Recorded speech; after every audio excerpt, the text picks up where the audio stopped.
He contacted me because he wanted someone local to help promote a show, and he was like, I've got MF Doom. I was like, well, it's a shoe-in, isn't it? We saw how much that show did.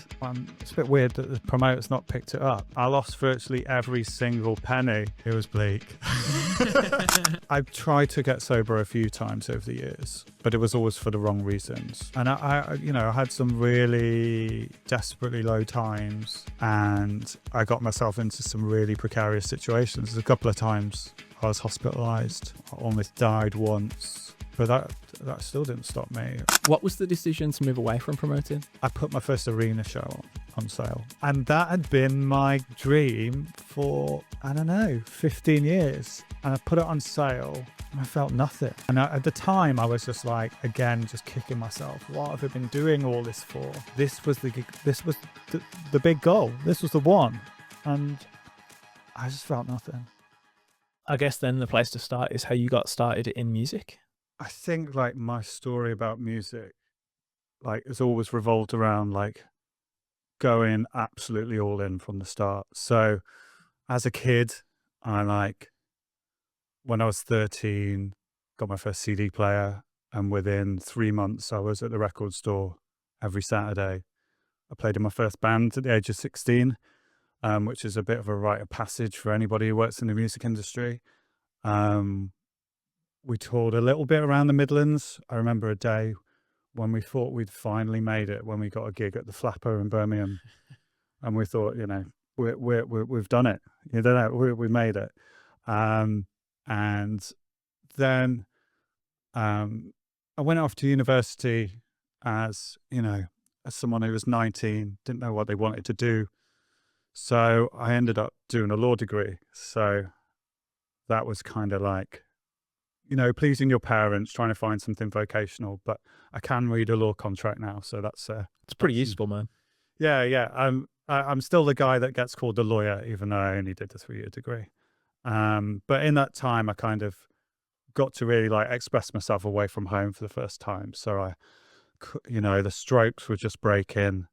I was quickly in a charity shop suit, and I remember handing in my first essay with black nail varnish. And it was I really like sought out the people who were like so into music like me.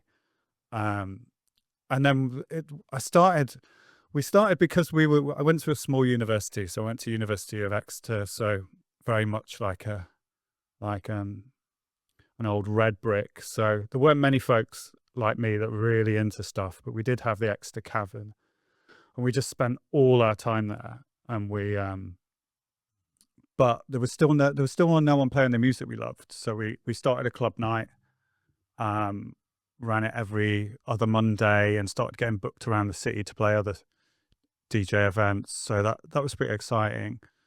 And we were playing anything from like indie, like punk and hardcore, but then we would play techno, and we played like old soul records. Like we were just really like obsessed with music, me and my friends. So that's where it started. And then the year after I graduated, and we moved on to like what none of our favorite bands are playing in the city. So why don't we put some shows on? So we put this DJ on called Max Tundra, who was on Domino at the time. And like, we didn't know what we were doing. We just emailed his Hotmail account. And for some reason he took a shine to us, and we, and then we came, and he came down, and we sold like 170 tickets, and we made like 200 quid. And we were like, wow, this is it. Like, we know what we're doing now. And then we put on a succession of other shows. We put on a hip hop show. We put on Art Brute's first tour show down in Exeter. And then I started putting on a bunch of punk and hardcore shows. And my friend bought a PA, and we went sort of head to head with Exeter Cavern, which caused a lot of fuss in that small town. And we were putting on a bunch of bands that they promoted before in Exeter City Football Club. So we were always doing stuff a bit different. And that went great for a year. And then I was like, I think I'm done with Exeter. So I just moved up the river, not literally, but like up to Bristol on a whim with a friend. My friend was promoting some shows, and I got to promoting more and more shows in the city. And then I was like, well, maybe this can be the thing that I do. So I kind of badgered the guy at the Louisiana in Bristol until he gave me my first job, which looking back, he got a pretty good deal because I was working 20 hours a week and I filled his calendar for the year. But it got me in, and then agents would email, and he wouldn't want to promote the shows in house. So I started to build up some relationships with agents, and that's how it started. And then I picked up some DJ work, so I was making probably like half my money as an electro house DJ at the time. Tim Sensation. So yeah, we started our own club night called Young Sensation, which was named after a fake Japanese all-girl band, and we filled our first club night.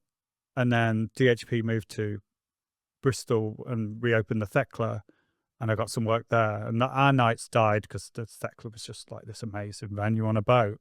So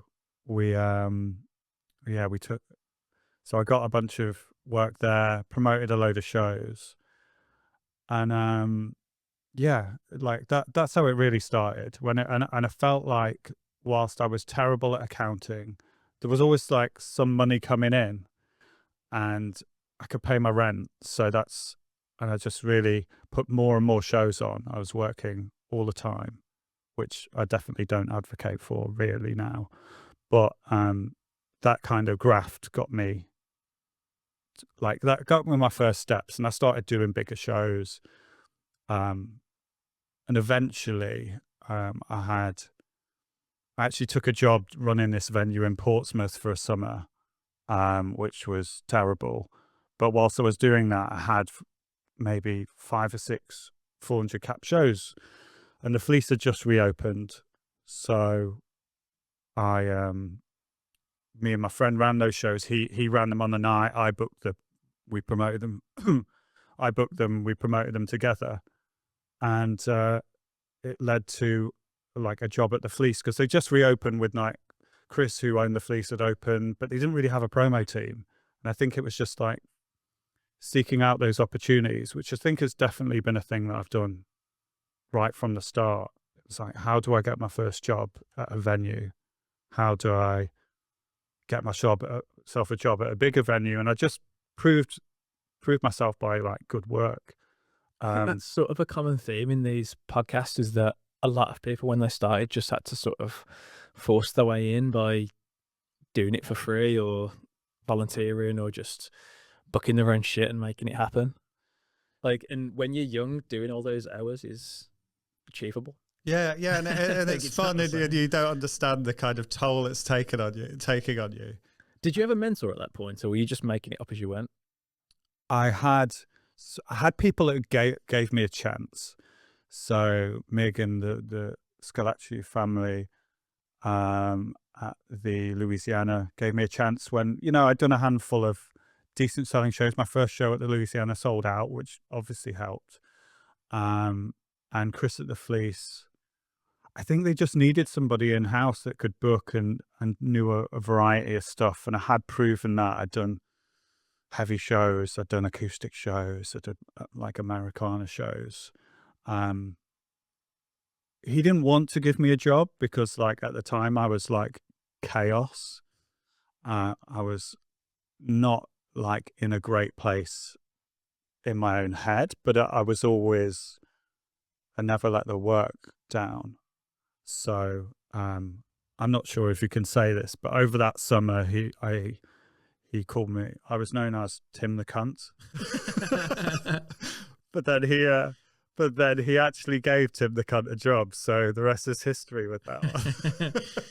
And we touched on this a little bit before we started. Was it you that booked UPRAWR when we came to... I remember meeting Tim and Nathan, and I remember sort of Chris, I'm sure we met him once. Yeah. We are going back like 15 years. Yes. Yeah, we did meet. I was looked very different. I had a hood up at all times because I was always hungover, and I always had a cigarette in my hand, and I had like a long emo fringe, which possibly I was too old for, but I just got into it a bit late. Oh, I've kept mine for like 20 years, man. You good? I think I only got into mine about 5 years ago when like my hairline just said no to that. Yeah, we did, and the great thing about the Fleece was that once I got my foot in the door and we had money to spend, and obviously I had to fill that calendar. So all those years of being like really immersed in music from when I was a kid to DJing to like, I knew a lot of people around the city, and I could bring people in, and I had that flexibility. Like Chris really gave me the opportunity to really be creative with what I was doing, whether that was bringing in like partners from as far as like yourselves from Birmingham, although that obviously didn't work out long term. It was really gratifying to do it, and I was able to build a really good team around me as well. So Nathan ended up moving with me to, I think he moved a little later, but he ended up becoming a promoter in his own right, doing huge drag shows. We still work with him now. He books stuff here. Really? Yeah, he's had quite a bit of a comeback of late, and I really rate him. He was so creative. He was my marketing manager. I had a guy called Dan who was just like the most detail-oriented guy doing production, who moved with me as well after. And there was another guy, Terry, who ended up is a full-time promoter as well still. And it was just like that.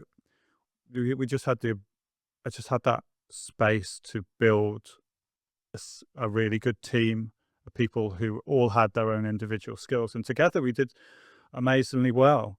It was just about understanding what the city needed at that time. And I think back in 2011, you couldn't go to a like punk or a hardcore or a rock show in Bristol. They all went to Cardiff because no one was doing it. And so like my personal aim was like, well, let's become the central hub for music that's in Kerrang or in Metal Hammer. And we did it in the first year, and I got to really ride that wave of the bands on Rise Records, Fearless, all the metalcore, all the Haircuts. I promoted them all, and it was great because they blew up really big. And whilst we didn't keep those bands forever, we were able to do a bunch of shows up to like academy level, and that was great. And that helped me long term. And then I was just thinking, well, it was always the kind of, how do I do more than that? Like, how do I have like a bigger impact? Like, how do I get into touring? And so I guess that's when that's when I started looking a bit wider. I never wanted to live in London though. So, there was always, there wasn't really many options out there for me. So, we just did a really good, I just feel like during those years, despite the fact that I was a functioning addict, I suppose, I was booking an amazing amount of shows, and we just lived and breathed it.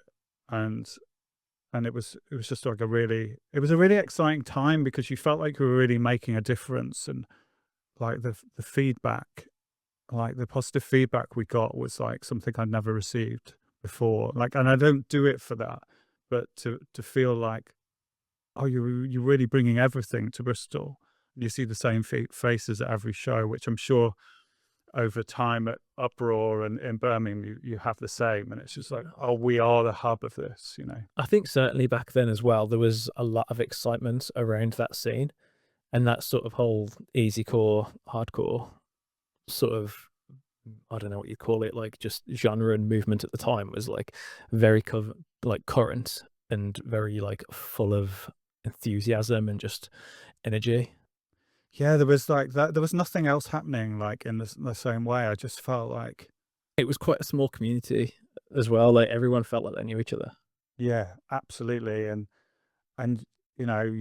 I remember putting a show on sale and it'd be sold out in like an hour, and I was just like, you know, I've found something here, and obviously Live Nation has also found it, Yeah, and well, it disappeared pretty quick. But we always got the first show or the first two shows, and it was a really exciting time, and it was just like nothing had sounded, you know, arguably like metalcore wouldn't be here without like Slaughter the Soul at the gates, but like to me as like someone who was probably in my late 20s, early 30s, it's like, oh, this is brand new and yeah, fresh it and was like exciting. cutting edge. I mean, I remember like the first show I booked was Of Mice and Men, and then in like 1 week we booked Of Mice and Men, Pierce the Veil, and Motionless in White, and all of I them did sold that out. tour as Yeah, well. I was gonna say, like, I'm sure we were on the same run. I think it's like shout out to Tom Taff at Yeah, that time. literally, Tom Taff was the guy that gave everyone a chat. Like, Yeah. and, Yeah, thanks for that, Tom. Appreciate you. Yeah, he gave us all of our first shots at promoting proper shows. But yeah, like literally all of those just sold out within minutes. If you were lucky enough to be involved, like, it was taking off. Yeah. And yeah, and we had just started building those relationships, so we were getting the shows in Bristol. Obviously, Bristol is a better selling city than Cardiff, so you know, the first ones we put on just flew out, and then it was suddenly like, oh, these guys are great, and it was just like, actually, probably the market's great, but I'll absolutely take the credit in front of the agents for it. So yeah, that was a very exciting time. On the other side of that, you put on Ellie Goulding's second ever show. Like, that's a very different genre. But did you realise that was sort of special at the time, or was that just another booking? I think Ellie's second ever show came a little bit earlier, so I'm pretty sure I was still independent. So I was running a Thursday club night at a venue called Start the Bus, which is no longer there. But we used to get a great budget, so we would book like the in-house guy just got a budget for talent every month, and he just had bar targets, so we could charge on the door, use his budget to spend stuff, to spend on talent. So we were able to make, like, that was when I was making money from DJing, and we were able to make a bunch of money, and people could see amazing acts for like £3. It was like, you know, we were charging £3 in. We did like Alpha Beat. Ellie Goulding supported Casio Kids. Where was this? Sorry. Start the Bus in Bristol. So it was like a bar show with a stage in like a recess area in a corner. And it was like, I think it was like free before 9, and then you'd pay like £3 after.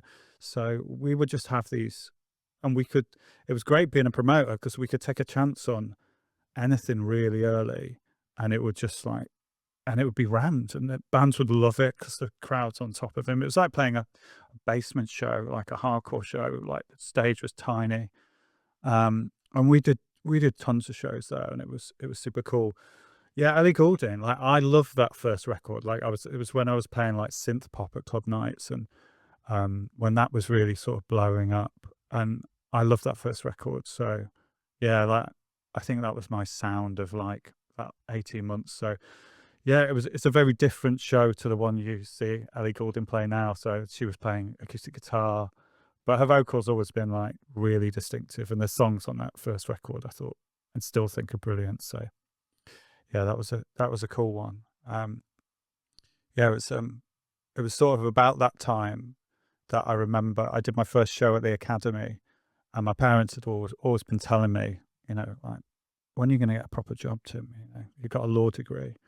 So I did a show for Eliza Doolittle, which is sort of similar era, different sound, and I'd sold out the Academy. Now, I didn't tell my parents about this. I was like, why didn't you just come down? I've got this show on, Dad. And, you know, you can come and why don't you just come and see what I do for a job? So I went. So they came, and then they saw the Academy was sold out at 1,600, and then I said to the venue manager, I was like, "Can I take all of the money in cash tonight?" And then I was like, "Dad, can you pull up outside the venue after? because I need some money put in the hotel safe. Can you look after it for me? Because I need to put it in the bank. Obviously, I could have just had a bank transferred, but I was like, I need to show him that this is legit. So I had like $7,000 in cash. I was like, Dad, you know, I can't look after this tonight. I'm going out, obviously, but can you look after it? And you know, and they never ever asked me after that when you're going to get a proper job. So can recommend, invite your parents to something very successful, and try and get the money in cash. Although I bet you couldn't even do that now. There's no cash these days, man. Who was back in that show at the Academy? Was that an Academy show, or that was just me? And I'd done a show at the Louisiana which sold out, and then rolled. Can you explain a little bit about what money it takes to put on a show like that? Yeah, I remember it was scary money, and I remember that I don't really know how I paid for it, but yeah, I think her fee was. It was still a pretty cheap ticket price. So it was like I remember it was like maybe a $16.50 ticket. So, but I think maybe her guarantee at that time was like $4,000 or something. So I had to find $2,000, and maybe I had a really good relationship with the Bristol ticket shop actually. So it may be that I borrowed some cash for that from them. It might actually been that I borrowed the money off my parents, which is as well, because, you know, I was doing 200 cap shows and I was doing 400 cap shows, and at that time maybe not that often people wanted deposits, but I remember that show cost about $10,000 all in, and you know, it did 1,600 people and it sold out really quick. But it was you know, it's a lot. It is a lot to step up, so I really admire the people that can do it independently, because I just didn't have the wherewithal to do that long term, I don't think. So I'm really grateful. Just to gamble every week. Well, yeah, and that was always the difficulty with promoting. There was always, and that's probably why I ended up quitting promoting in the end. So I'm jumping forward a little bit here, but you can't get everything right with promoting. Like you just can't, even if you know, even if you've like gone head first into music for like 2 decades almost, that I had by the time I was promoting bigger shows. Like you just can't, like, you have an idea of where things land, and as long as you've got a good hit ratio, then you're going to be fine. But things go wrong, like really bad, and that was really difficult for me, because I really cared about every artist that I worked with, and the one tour which wasn't working always overshadowed, when I got into touring, the ones that did. And you know, to illustrate that point, about a week later, me and Alex, who now runs Form in Brighton, who are owned by Killy now, he contacted me because he wanted someone local to help promote a show, and he was like, I've got MF Doom. I was like, well, it's a shoo-in, isn't it? We saw how much that show did last time. It's a bit weird that the promoter's not picked it up. And we put this amazing 3-room bill on Emotion, and I lost virtually every single penny that I'd made a week earlier on Eliza Doolittle, but it was bleak. but you know, but I kept going for like nearly another decade, but it was always about, you know, how can I perform better? You know, what's the next goal? And I was always reaching. Well, I've promoted an Academy show that sold out. How do I do a UK tour? How can I get myself into a position, or who needs somebody like me who's got a variety of skills and, you know, knowledge, to then go up to something bigger? Like, how can I do an Academy tour nationally? And then it was like, well, how do I get to an arena? So it was always strive. There was, no matter how big things got or how successful things got, I was never very good at standing still. Or as soon as I'd got there was very little like, oh, you did great there, Tim. It was more like, well, up to the next size it is. So that I think that's just how my personality works. But now I take more time to really enjoy the success when it comes, because it is, there's always a show the next day that needs promoting, or where I work now, there's always another record that needs working. But if you don't give yourself that moment, like what are you doing any of this for? If that particular goal was something important to you, then you should really relish in that time and give yourself a pat on the back a bit, which I just never did. I think it's pretty easy. I mean, I'm the same. It's pretty easy to just move on to the next goal and to not really appreciate the thing that you've just achieved, or like especially when there's money on the line with each thing, because you know that you just made money tonight, but you might lose it all tomorrow. Yeah. Like I remember there being a show here like 10 years ago where we'd had like, I don't remember who the bands were, but 5 successful shows in a row. Yeah. And then a Skylit Drive, if you remember. Oh yeah, that was a tough one, wasn't it? So I thought like all my friends loved them. I thought they were massive. So we put the show on and lost every penny that we had made like for the couple of weeks running up to it. Yeah, it was. I remember that tour as well, because all the tours around it, and it was all, I think they were on Rise, weren't they? Or it was Rise or Fearless, wasn't it? And everybody, and it was just like, well, this is obviously another shoe-in, sort of sounds like the other bands. The bill was good, and we didn't have a good night that night. But then at that time, it was someone else's money, so I was like, That's where I went wrong, man. Why did you leave the Fleece then? I think I touched on it earlier. I think that I was always, looking to the next milestone, as opposed to enjoying the ones I was in. I was in a very good, I was in a very good space at the Fleece. It was very comfortable, but when things get comfortable, I tend to want to like flip the table over or like rip up the book. And, there's merit in that. But I think there's also like it's not the kindest way to live to yourself as well. So I think I got approached by 2 people starting a fledgling company called the MJR Group. They had a bunch of venues. I knew both the co-directors really well. We'd worked together I knew Rich. Was this Rich Buck? Yes, Rich Buck, yes, who now owns a rap label with Conor McGregor, which is wild. Did not know that. Rich was the guy that got UPRAWR to go to London for the first time. Yeah, he was an amazing salesman, and he was like a brilliant disruptor. So I really liked that. Was UPRAWR successful when it moved over to London? Yeah, we had so he got us because it was when he was in Entertain, and it was at Dingwall's. Yes, and we had a few decent ones, but he wasn't like he was booking for the group, not running like the venue, and the in-house booker there took great exception.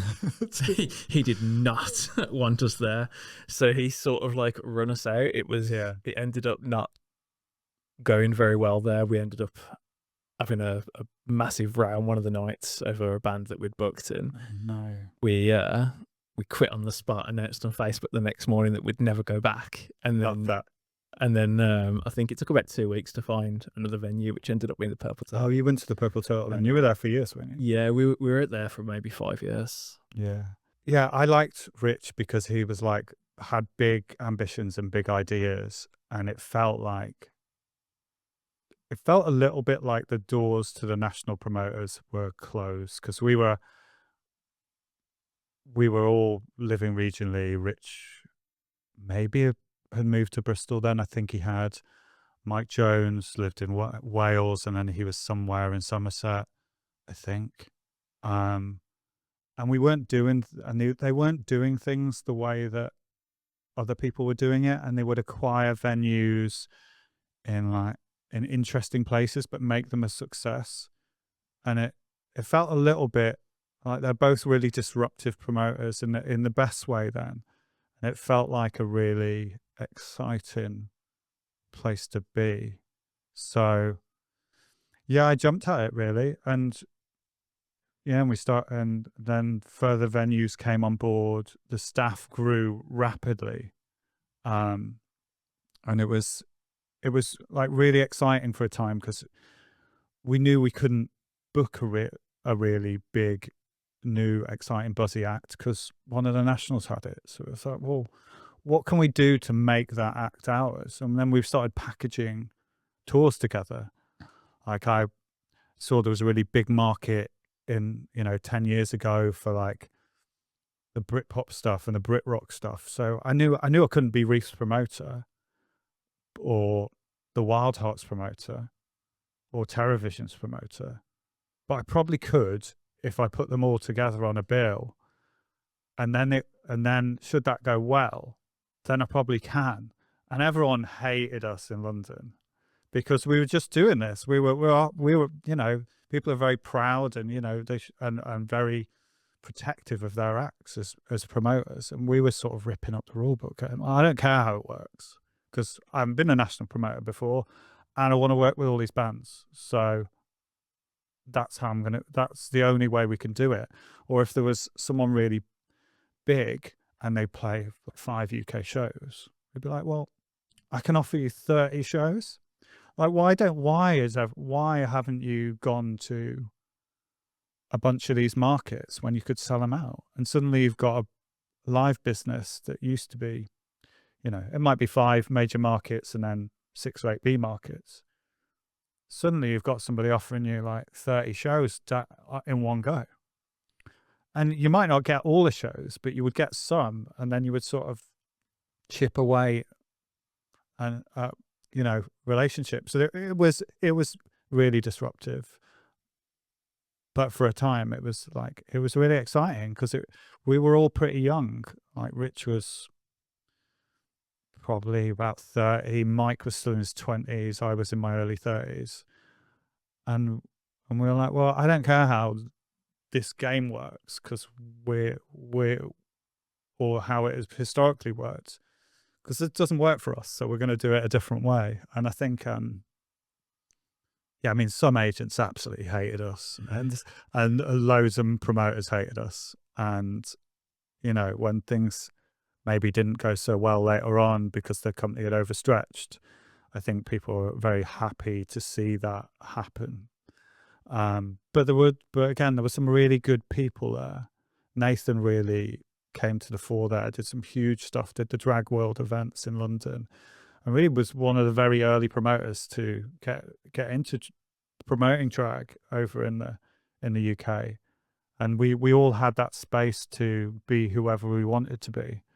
It was pretty fast and loose, but that possibly resulted in eventually the company had overstretched really. Where did they get the money from to pay for all this?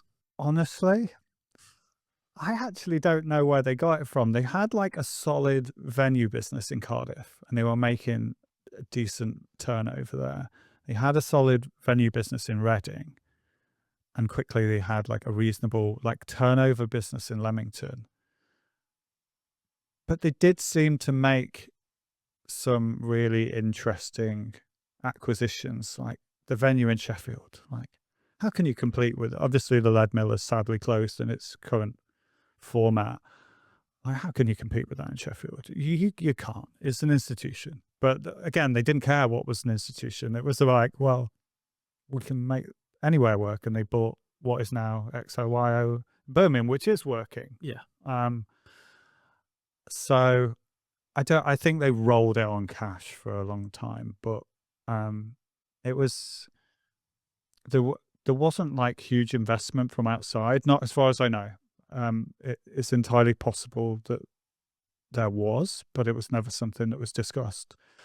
And then we had a really beautiful office with 20 odd staff in Bristol, and yeah, it became it was a lot of pressure then, because I knew I had to fill like 3 or 4. I ran some of the venue diaries, so I had to fill them, and I had to do touring, and I had to make the company a lot of money, and I had like I did, but I think it just kept expanding, and and with it, and much like how I'd always wanted to drive higher and bigger, it was like doing events in Australia, or it was doing huge London events, like being really aggressive with paying guarantees, and some stuff didn't work. Like when people started bringing the trap stuff over to the UK, like some of it was hot 1 minute and like it was literally dead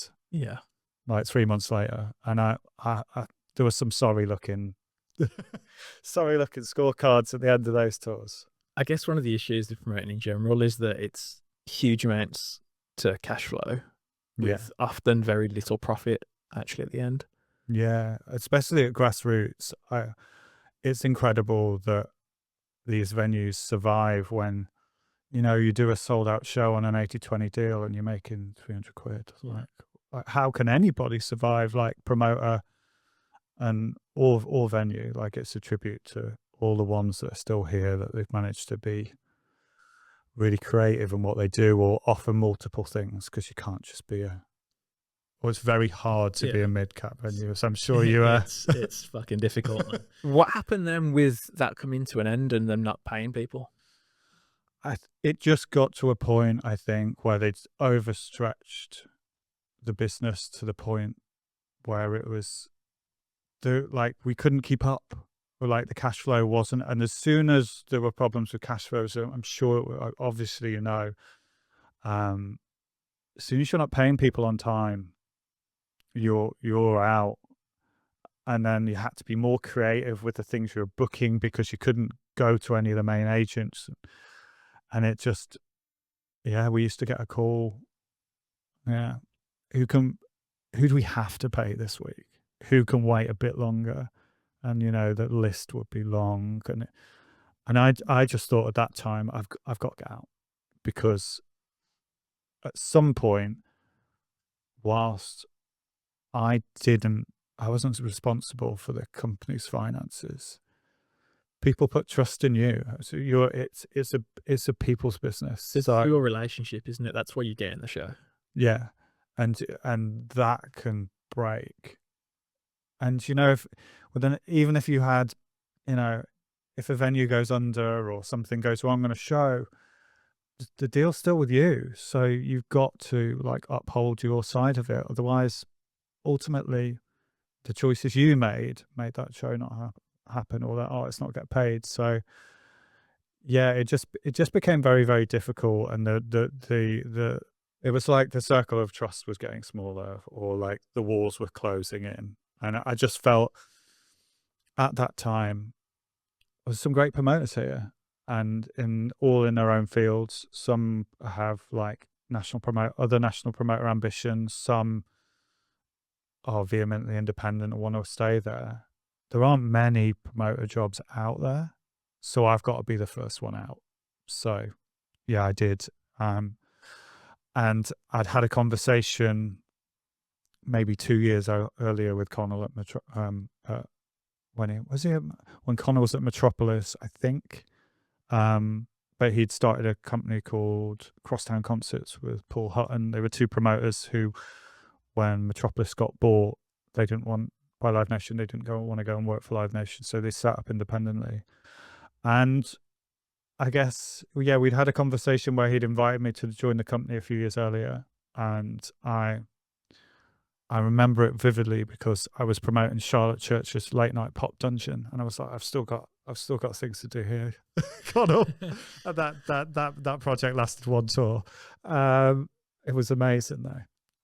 Like the best covers band you've ever seen. Amazing band. But that was weirdly, that was my reason for staying. I was like, I want to work with Charlotte Church.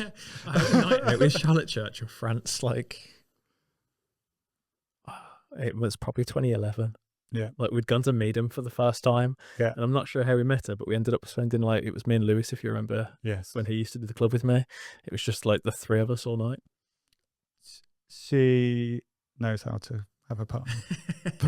We lost one of our staff after the Cardiff event. It's like, where has he gone? And it was like, we were like, and then he turned up like a day later, and it turns out he'd gone to the after party at Charlotte Church's house, which I'm sure was great. But yeah, so I was very lucky in that Connell had offered me a job earlier, and the job still stood. So yeah, it's great. So I had him a notice in and moved pretty quickly, and it's been a feature really of me knowing when to go, and if something doesn't feel good anymore, I always tend to go with my gut, even if it feels like wild. The decisions seem like crazy, which I often get asked about. Like, you're always, you've moved around. Like, how? It just feels right. And all the one thing I spoke to a couple of friends who work in the industry. One's in venues, and another one is a national, but in a sort of behind the scenes role. And they're like, how do you move around? Like, how did you traverse like this? And I have to give credit to my wife here, because she most of my wisdom is hers really. But she gave me a book called So Good They Can't Ignore You by Cal Newport, and the book talks about how whatever you're doing, you're building in a field, you're building career capital. So whilst you feel like, I used to really chastise myself for just being a wreckhead in my 20s, but I did loads of amazing stuff, and I went all in on music, and I went and after that I had like this rare skill set. Like, I had such a breadth of knowledge that I was great for running venues. And then, when I get offered something which is a fledgling national company, I can pull from loads of areas. So, if something is super competitive somewhere, I can pivot somewhere else, because I knew so much. Did that coincide with you becoming sober? I've tried to get sober a few times over the years, but it was always for the wrong reasons. Like, oh, I crashed my car. But my girlfriend's parents are going to be upset with me. I best not drink for a while, earn their trust back, but it'll be all right.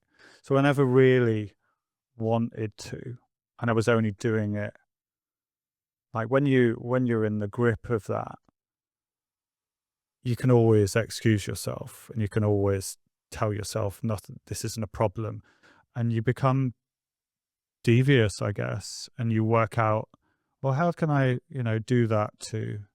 If I stop drinking for like 6 months, then, after that, I'll have been, my girlfriend at the time would have forgotten about that. And one girlfriend kind of had. She bought me my first drink, and it was just like, cool, I'm back on it. Let's go. And I'm just like, she just didn't understand. And I don't think I did really. But I had some really desperately low times, and I got myself into some really precarious situations. A couple of times I was hospitalized. I almost died once, but that still didn't stop me. I just remember What happened with almost dying? I almost drowned, and I'll still never know whether I got pushed, because I remember a group of people sort of laughing and pointing, but or I fell. I still will never know, and I don't know whether those people were the people that ended up rescuing me, and it was in Bristol. And yeah, that I still didn't stop. But because I still didn't, I woke up in the hospital and I tried to go to work in the morning, and they were like, you really, it's very lucky that people are around, because if you hadn't, you were extremely cold and, you wouldn't have lasted the night. Because I couldn't get out. So it was really, I just remember the very last time I woke up, I was in a ditch, I had a big gash in my head, and which I still have the scar for to remind me. And as the phone was dead, didn't know where I was, didn't know how I'd got there, miles away from home.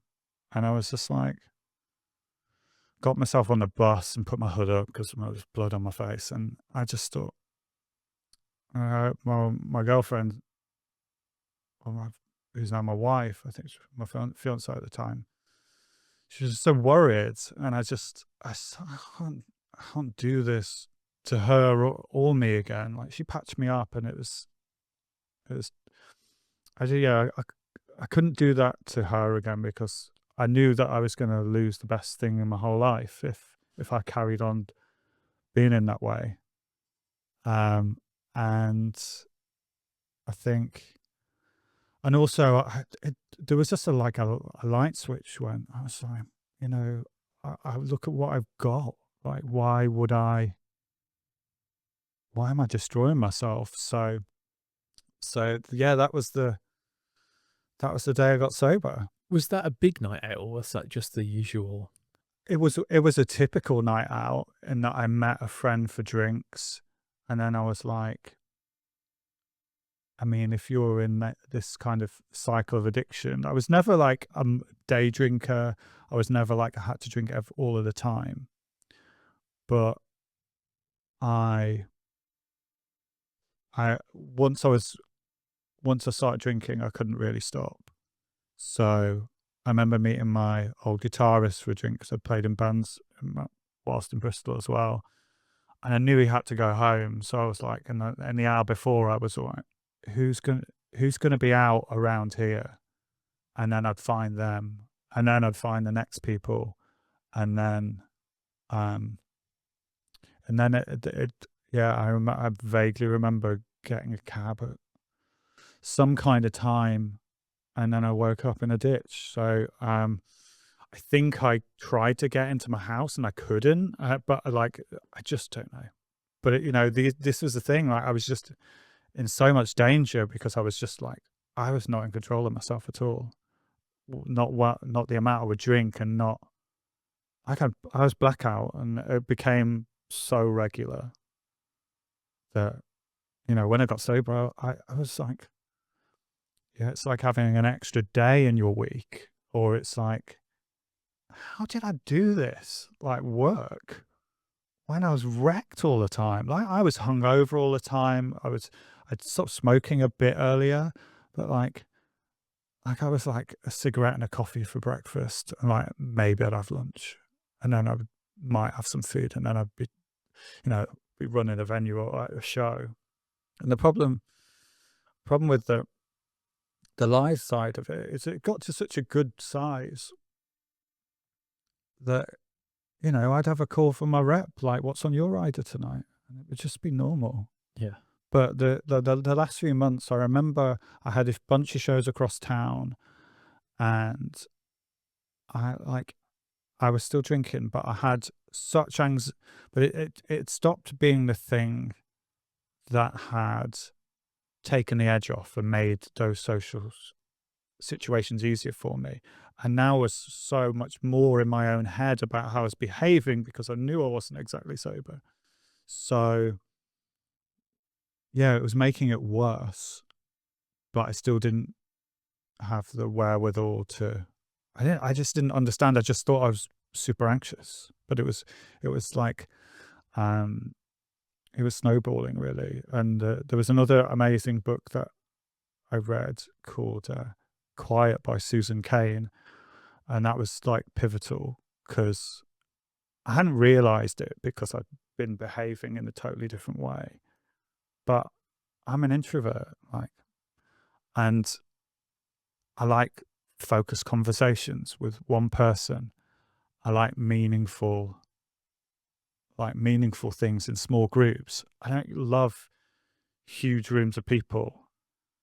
I don't and I've just been trying to force myself to be this sort of extrovert ideal that I think it's not expected in the industry, but I think that people think that's how they should behave. You see people thrive when they are an extrovert. Yeah, and it's you try to live up to it. And it's so frustrating because like that's just not me really, and I've had heavy weekends at Great Escape behaving like that, and at festivals and at shows. But the thing that always got me the best results was doing good work and the kind of focus that an introvert would have. So as soon as I read that and I got sober, and then I read that, I was like, oh, it all makes sense now.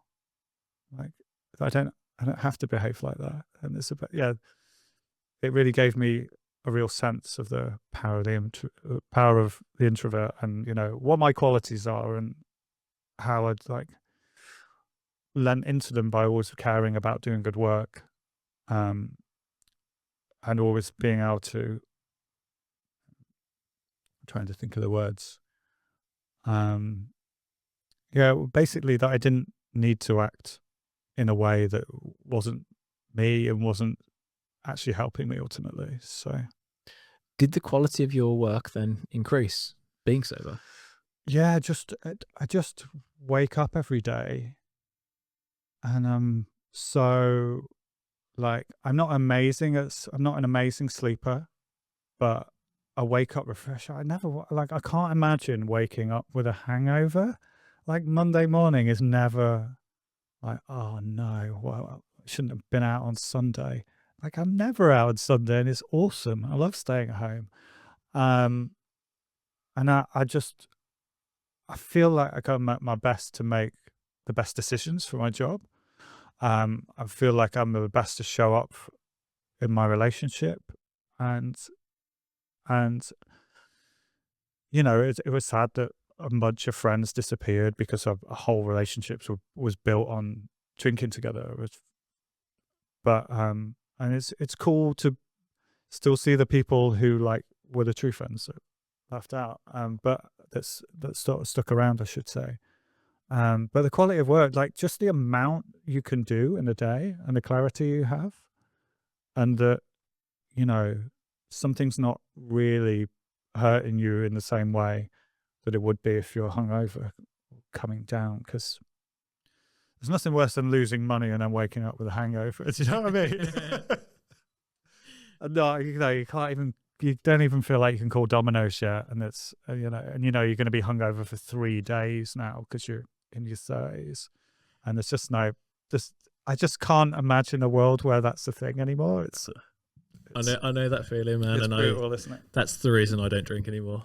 Like I never had any sort of addiction problem, but yeah, the Monday morning after a shit fucking weekend's take, when you've not made any money and you feel like crap and you can't do any real work to sort it out because you're hanging, is sad. I just can't imagine making like informed, objective decisions whilst being absolutely wrecked. I mean, I used to do it all the time. I was making offers drunk, staying up all night, going into meetings the next day without sleeping. I don't know how I got away with it. I almost didn't for a long time. I think I was probably on a bit of a, hanging by a thread for a bunch of times. I definitely almost got fired from at least one of my jobs for it, but I didn't. So, I didn't get fired. So that's why it was fine, obviously. That's how I kind of justified it. I was still doing good work, but I could do like tenfold good work sober. Congratulations. How long have you been sober for? I mean, I'm not sober in the same sense. No. I never had an issue, but well, before you made that decision. I mean, I haven't drank for 2-3 years. Oh, really? Like as well, I just feel like a massive dickhead turning up to the office on a Monday telling other people that I couldn't be there hungover when I was. Like, well, you're the boss. You've got to lead by example, haven't you? Yeah. So, what was the decision to move away from promoting? in lockdown, I got furloughed for starter, which is pretty scary. Because as a venue owner, I'm sure you know, there's like no one knew what the hell was going on. Like no, there were no facts out there. No one knew what was safe. No one knew how long this was going to last. And I was furloughed, and I was probably the most senior of the promoters at the company that weren't directors across town. But I thought, when this is all over, I've got to make sure that if they take one person back, it's me.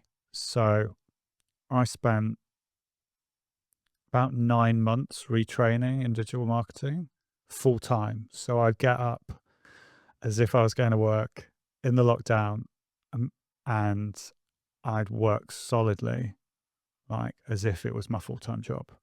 Because I couldn't book any shows. I couldn't even like slyly book any shows when you weren't meant to, when you were on furlough, which I definitely didn't do.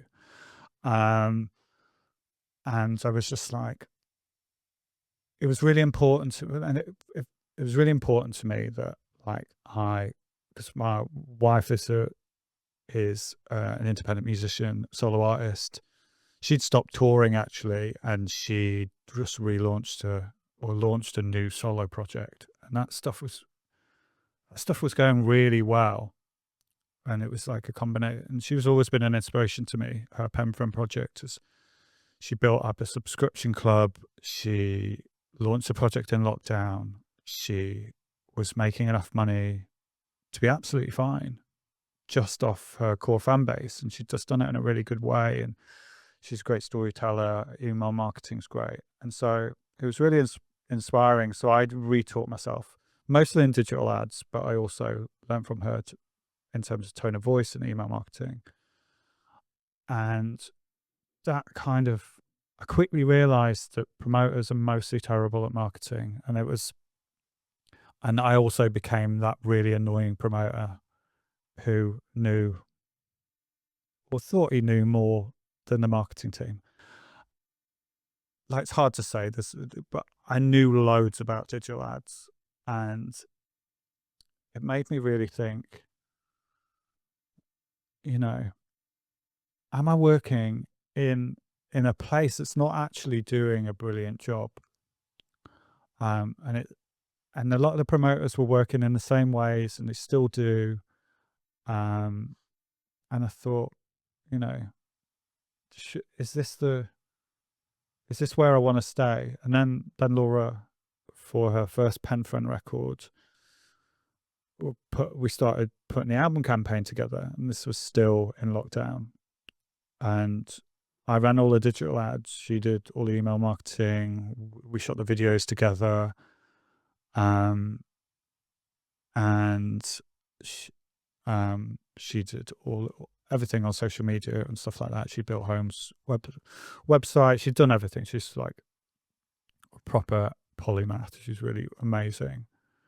I think that's the right word. And I was like, obviously it was amazing to work on my wife's record. Though she did fire me a couple of times. I didn't realize, because I just got too annoying, apparently.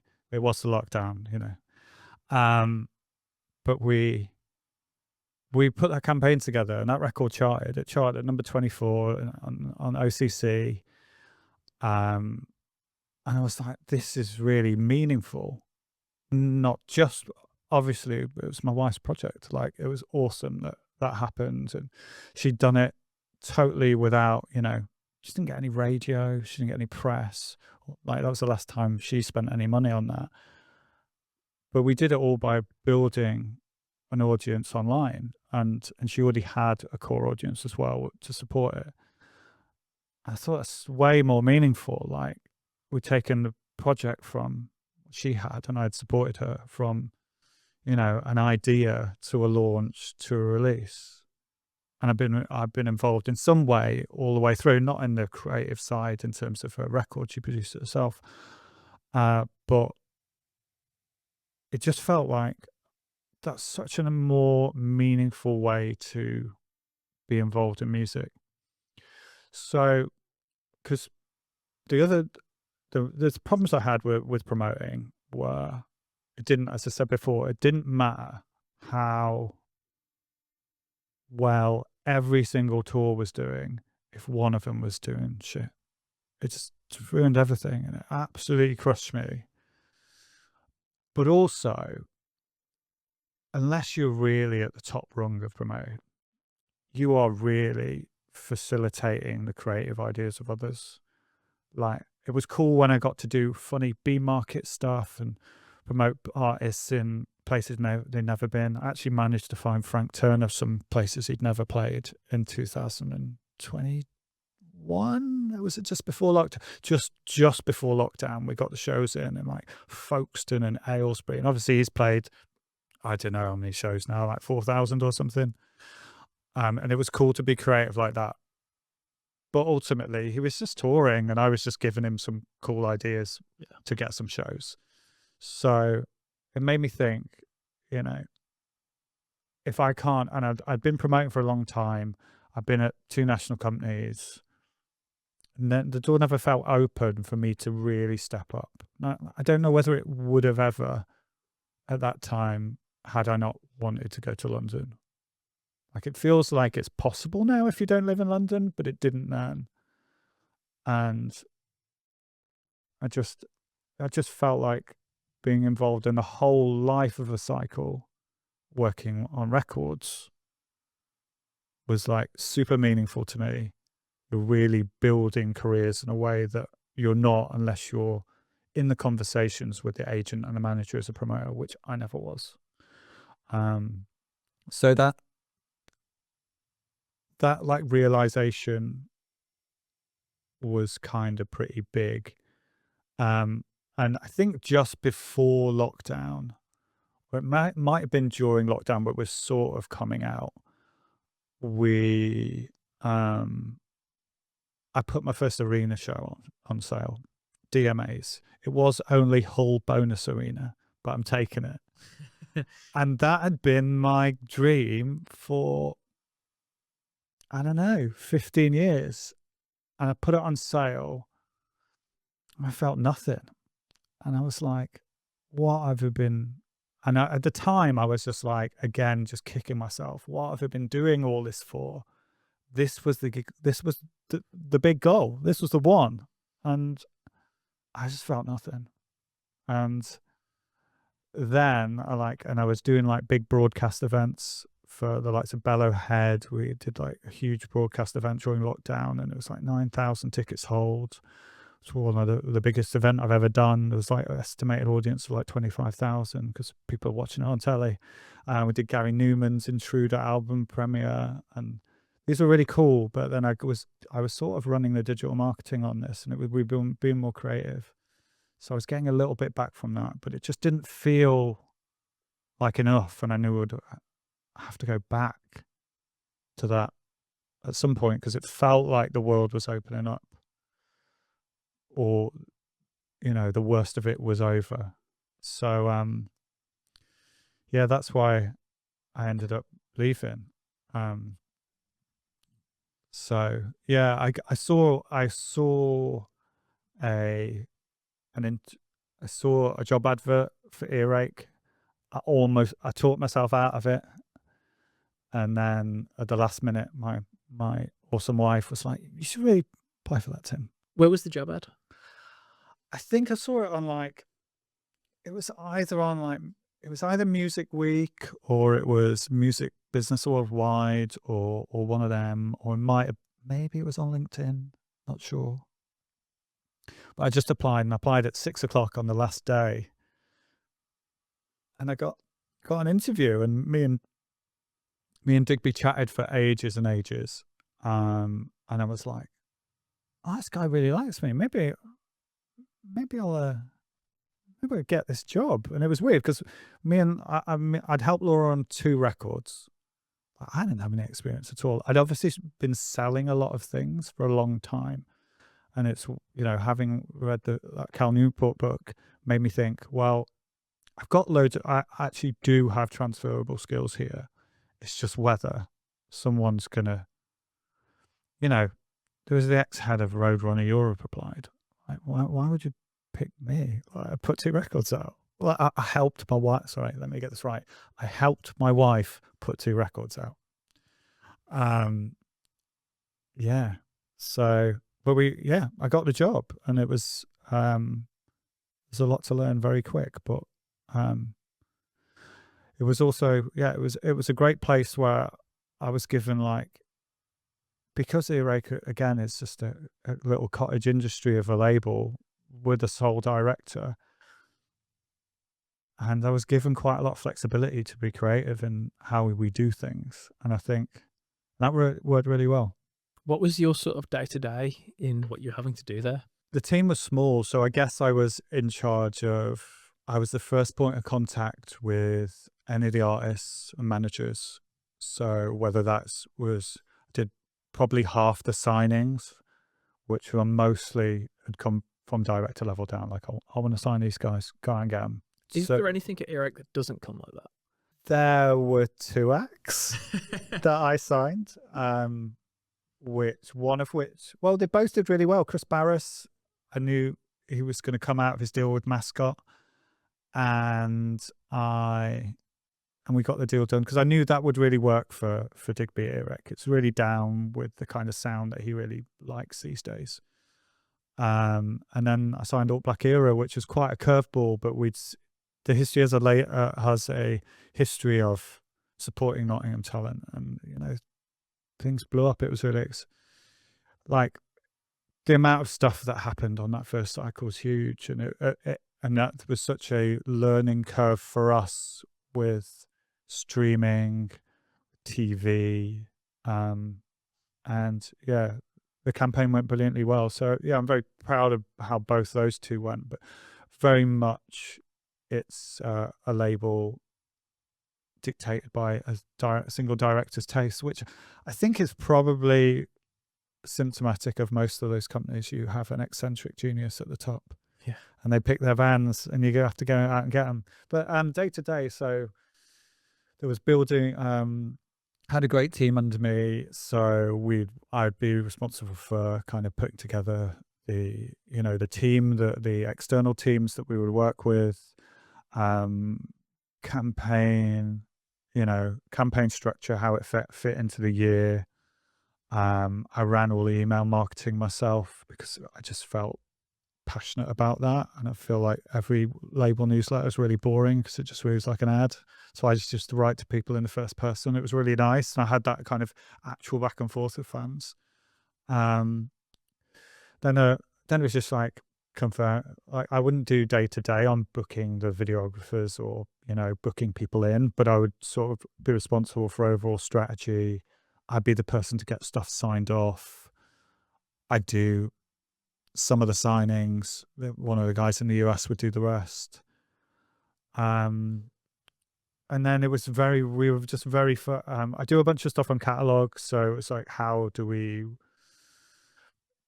keep bringing it like new value to the catalog? Like, we did really well with the classic titles, and people continued to buy them. And it wasn't just because it was on another color of vinyl. We kind of did a load of bespoke box set stuff, and I really revamped how we did direct to customer on the Shopify side and email, and how we ran all the digital ads, which Jenny, who is now doing my job, ran impeccably, and just eventually ran on her own. I didn't even have to look in, which was great. And then there was just lots of meetings about ideas, fairly impromptu. When an idea happens, we had a meeting about it. And some great things came out of that. And I've always been very grateful to Dig for giving me a chance when there was a bunch of people who were very experienced that went for the job as well, and he kind of gave me that, gave me a go when, like, if you looked at it, I definitely wasn't a safe bet, but I think he's always done things his own way and hired people on personalities. So, we got on fine. So it was really cool to get that chance. And, I sort of grabbed it with both hands, really. I was very excited to do it. And I was given a lot of flexibility to change things up quite rapidly. And that's, and I'm really proud of all the success. It was pretty cool. What is it about Earache that they do so differently that gets them so many number ones, or not even number one, but helps them chart so high? Because they have sort of like almost disproportionate success.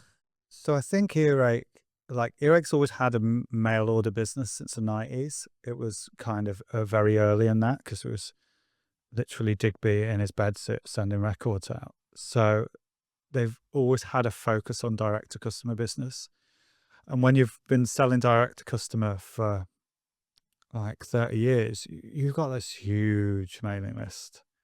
And it's very much divided into, it's like the classic death metal years, and then the sort of Rival Sons and post Rival Sons time from 2012. Sorry, Digby, I forgot that wrong. But it's been very focused on the music it releases for a decade now. And it's also been very focused on spending money in the UK where the team is. And so, I mean, I can't discount the power of that, because it was huge. I think one of the main things we did was we wanted to build out collections of music and products that people really wanted to collect. Like really digging into what fans of that kind of music really want. They're physical buyers. And so, whilst a lot of labels were moving more into digital as a focus, like it just didn't, like that just was never the strong point of these bands. So it's just really leaning into what the fan bases want. And over time you get to know all the things that you can do to chart a record. You bundle all the most beautiful things together and make sure that's the first thing people see. You make sure items are scarce and you've got a few variables. You start selling one thing out, then people have like an urgency to buy. There's lots of stuff we did and that most people do now. You go do shows with retail, you go and do an in-store and out-store tour, and you make the band play twice a day for a week, or you do your in-store run for 2 weeks and make sure that everybody gets all their stuff shipped for week one. Every time you announce a tour, why just tell people, set it up that the exclusive pre-sale is to buy an album and to get first access to tickets. Like, do you just have to think about what's most important to the fan? Like Skin Tread, what's most important to the fan before this cycle? Going to see the show. Like, every time we put some shows on sale, I've got to pre-order the album to get the pre-sale. Like, it just seemed, because I've been a promoter and I could have those conversations, it just seemed, I was like, why is no one doing this? I mean, I've just told everyone now, so secret. I mean, people have started doing it anyway, and it's like, how can you sell stuff on tour? Can you sell something, a signed poster with a Serenade UFC sticker on that gets some exclusive stuff about the tour? If the band playing a big show like the Crows did, let's do a Cardiff Arena variant with a picture from the show, and you can only buy it by a QR code at that event. So like, it was, how do you make these things hold extra value for the fan? And then we just spent all the money in the UK. So there really wasn't a desire at director level to invest hugely like there was in the UK. So it was like, well, we're all in on number one, or we're all in on top tens. Can we have a top 10? Or can we actually have a top 5? And then with the Crows, with Skin Tread record, was like, we almost had a number one. And then with the Crows, it was like, how can we do absolutely everything to get number one? Let's talk about those Damn Crows then a little bit, because obviously we know those super well.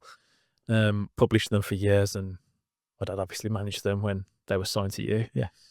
What went into their album specifically that helped them do so good?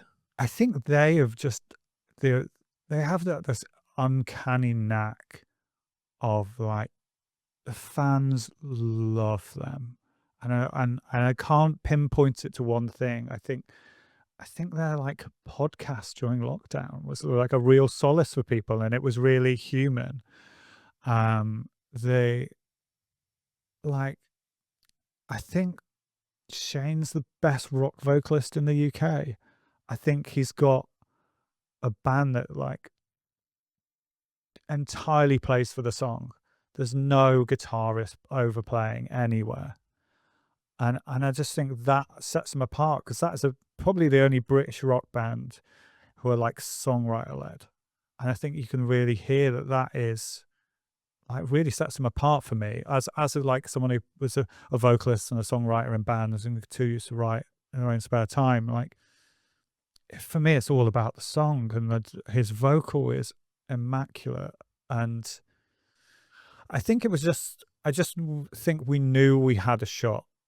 And when it showed up that there was, we picked the week on purpose. Like, it was the week before Record Store Day, so most people are avoiding it.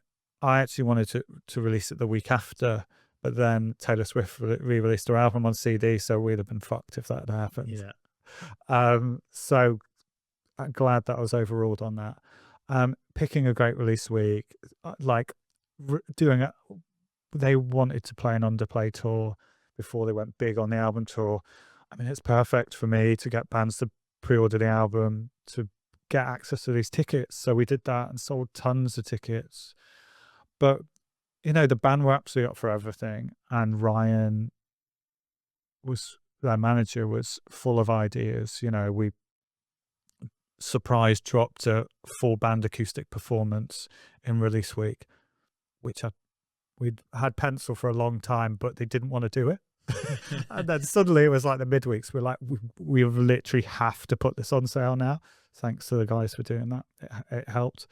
And that sold out immediately. And then we're like, well, what else would be the biggest thing for the fans?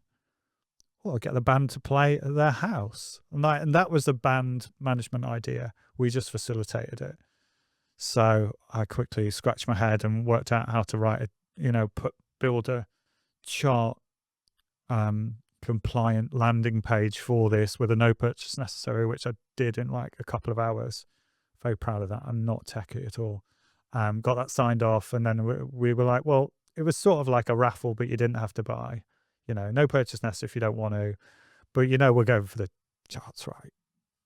And loads of people, like, sales skyrocketed, and it was just like loads of people just bought another CD, and it was super cool. And we all know that there's gamesmanship involved in chart placements, but I don't have like 1 million monthly listeners to fall back on.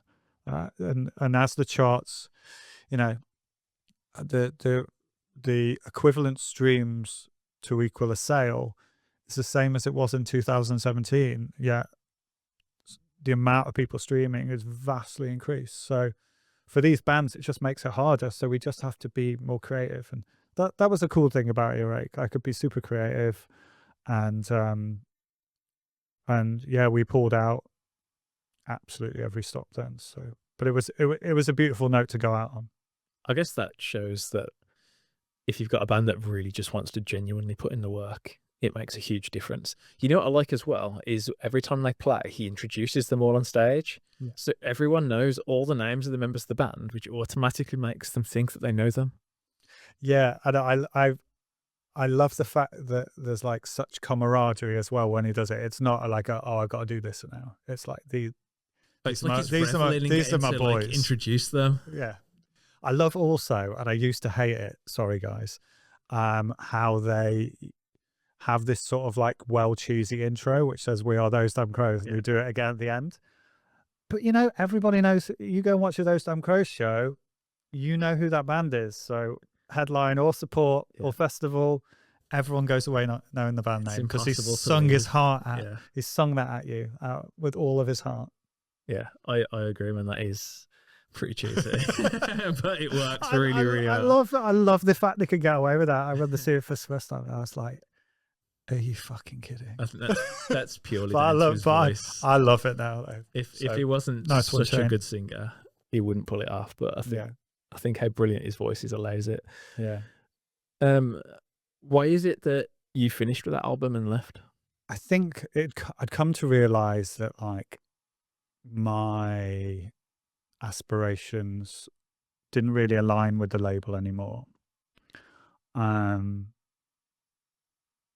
We'd had brilliant success in the UK. The label was really buoyant, but I knew some things really mattered to some of the key bands.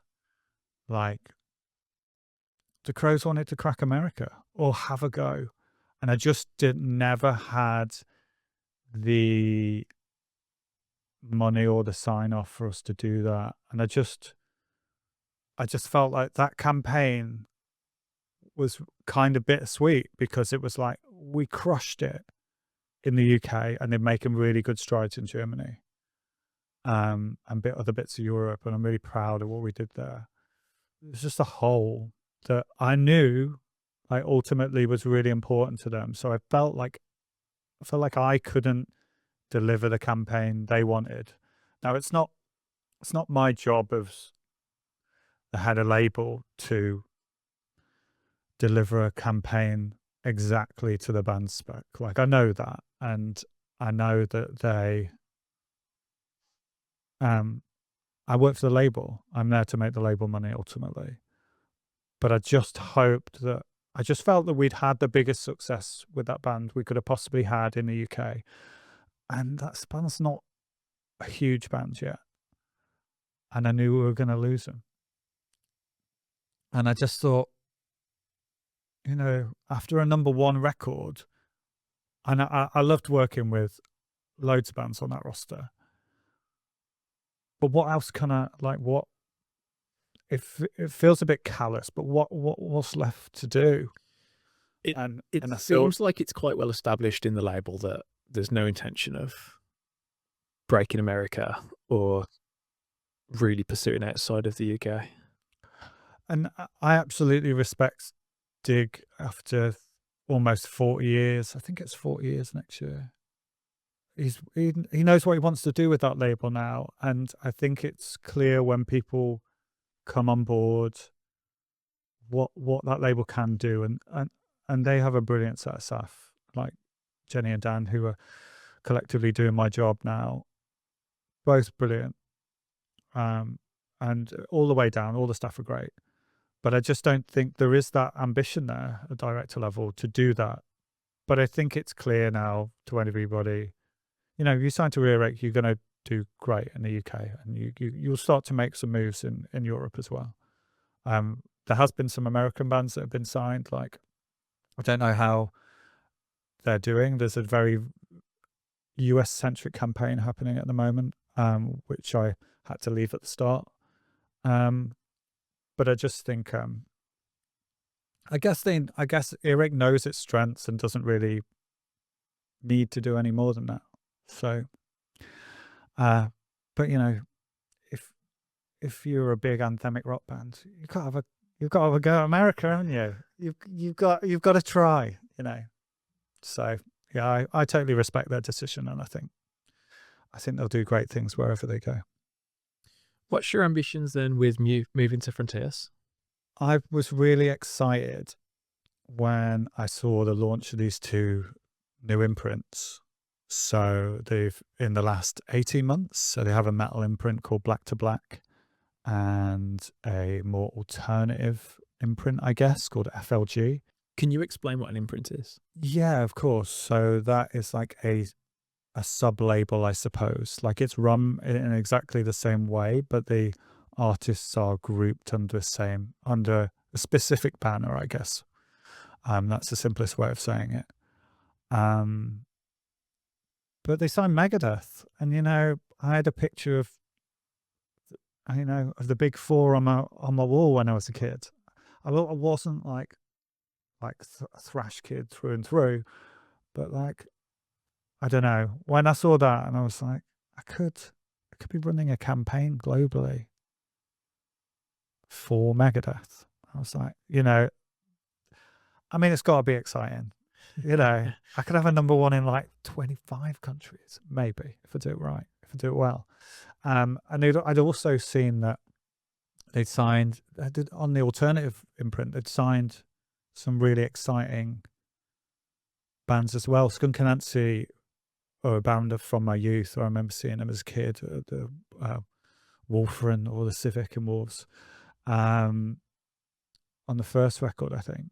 And the Hunter are like a brilliant band that have just like had a bunch of bad luck or got in with the wrong people at different times. And it's just very exciting. And I saw, you know, I wasn't really able to have much of an impact on the Skunk Anansie campaign. I joined midweek in the release week, but I could see they were doing really good work already, and I could see they had the infrastructure to really do things globally. Like, they've got really good people in the US. They've got a full team in mainland Europe. They've got 3 staff here doing really good work. And I just thought that label has, you know, historically been a melodic rock AOR label since 1986, I think. But they saw, you know, that audience is aging, and those musicians are really aging now. Like, so they had the foresight and the ambition to sort of pivot into new stuff, and that really fits with the kind of person I am. And it felt like, yeah, it feels like, as there's not many sort of rock labels around that aren't, you know, part of major labels anymore. And it just felt like, well, I can see they're expanding, but who's me there? And so I just got in touch, and, you know, it very quickly moved to an offer, and we negotiated a bit, and, you know, I started fairly soon after. And it's yeah, it feels exciting. Like, that they want to grow aggressively. They've got good people who I can learn from, and I love that, because I've just been making it up as I go along for however long. I'm sure you know that feeling, you know. And it just feels like so nice, you know. We've got like people from majors, like Jeff, the GM's ex Warner's, and he was like part of their digital team. And, you know, he's someone that can talk about TikTok because he's got 150,000 people on his own TikTok, where he just basically rinses his kids for being more popular on TikTok than they are. And I was like, this guy's done it. Like, he's done TikTok himself. Like, I trust him. And, you know, Leo's been around like various labels over the years and super connected, and we're just having really exciting conversations. And I think that there's a bunch of stuff in the sales, marketing, strategy side that I can bring. But it's going to be cool, like, bring it into a team and something that's more, because I really was just making decisions before. And, you know, like, I didn't put 2 records out, like, and I don't pretend to know anything.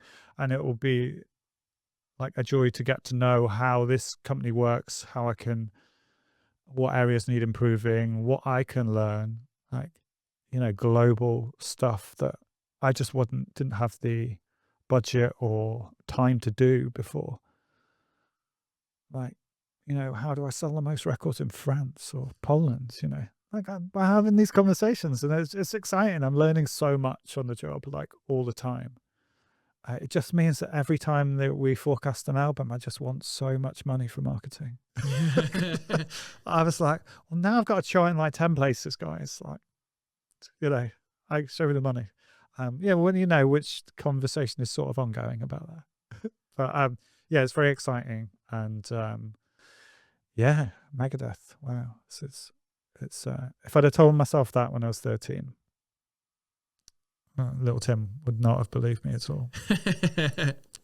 What are the sort of immediate things that you're going to be actually working on and doing as part of your day to day? A lot of that, I'm doing a lot more. It's going to be a lot more hands-on here. So I'm involved in, I'll be running retail globally for the company outside the US. I'll be running D2C outside the US globally. Actually, I'll be running all of D2C. So three D2C stores, sort of strategy, timeline, builds. I have a team, but it's quite hands-on. Just taking a lot of the stuff that I used to do at Earache, like digital advertising, became so like such a focus as like the, you know, the it's ever decreasing circles for press and radio, especially in rock, like Planet Rock's Ace in the UK, but you know, Kerrang is probably not as influential as it once was in terms of radio. And the press, you know, unless you're getting massive coverage across the board, is it really like moving the needle on a record? So I feel like that part of the business will become more digital. So just like some big sort of overarching strategy stuff, but you know, speaking to my guy in Benelux about how to sell the most records, where I should put my exclusive vinyl in Poland. You know, I got to and this seems like super nerdy, but we're going to do an exclusive or like a campaign with Record Shop X. I can't say it in Finnish, in Finland, which is like my favorite Scandinavian record shop. And I was like, yes, I get to work with them. And it's just the little things, you know, little things I couldn't do before. But lots of learning, like, because every territory is super different. Like the German charts is based on revenue. It's not based on units sold. So like, how do you maximize the revenue to chart a big record like Megadeth? Or like, how do we do that for Biohazard, who's still a big band over there? And then how do I give that service? Because the label releases a lot of records. How do I kind of streamline everything so we're giving the very best service to all the bands? So yeah, lots to do. It's exciting. Exciting times, man. What would you say to somebody that wants to get into either promoting or working in labels? In promoting, I would say the best thing to do is do it yourself, because there really are very few opportunities to move in with a national company or even a venue.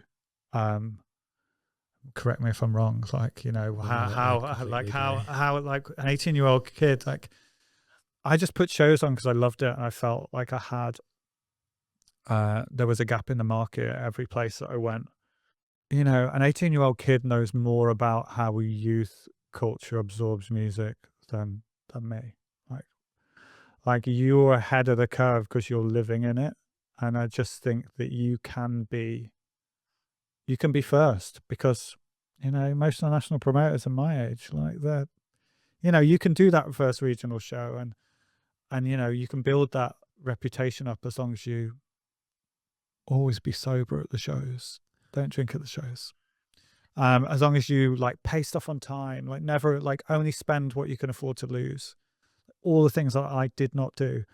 And I would just say, like, yeah, start doing that. And, you know, whether it's like bands in the scene locally, I haven't been involved in on a local level for ages, but I still feel like there is a basement that you can hire and you can put on an amazing 100 cap show and people have the time in their lives. And that's what live was always about for me. Like, put me like in a tiny box room above a pub, like on a basement hardcore show, no barrier, no stage. Like, I'd take that above any big show ever. Like anything, like as soon as it gets more than like 400 people, it's a bit pro, isn't it? Like, love things that like you know, PA stacks fall in, like people holding onto the PAs, like crowd surfers like touching the ceiling. That's where the most exciting things were. My favorite show ever is when I saw the national support Chris TT to 8 people at Oxford Zodiac downstairs. There will never be a show where I got to see the national basically play to me. And Like, I don't follow them hugely now, but that will forever be the best show. And it doesn't matter whether they play the most accomplished show in the most beautiful enormous dome or concert hall. Like, there's nothing that compares to that. So for promoters, I would say, like, you absolutely have to do it yourselves. But, you know, I've found so much that I got out of LinkedIn, because if you're not telling people what you're doing, like, oh, I did a cool thing today, or, you know, what about that AI band? You know, like, you're going to stand up if you're telling stories about universal truths, but whilst expressing what you know, your opinion on something, or what you've achieved, but make it about something bigger than you. Then it really cuts through. And I've had conversations with MDs of massive companies. They wouldn't reply to my email. They wouldn't even reach me. I'd get to their assistant and get binned.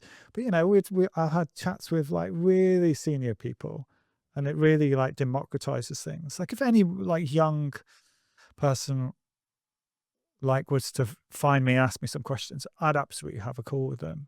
And you'd be surprised. People love being the elder with giving the advice. So they take advantage of that fact and ask people to help.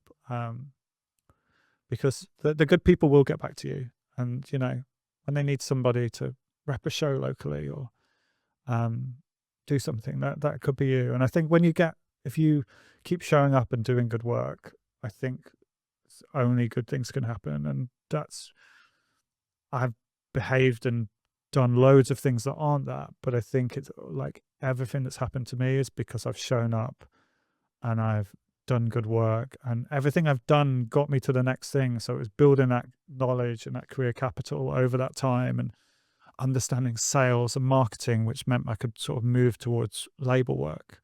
So if you feel like you're stuck doing something, you're never stuck. You're just like building your knowledge base, which you can use in whatever way you want to. As for labels, like, just find a job that you're not totally not qualified to do, and then just send them a cover letter which explains how, like, you were 13 and someone lent you a compilation of that bands from that label and how it changed your life, and that's how you get their notice. I actually that's a real good inside trick.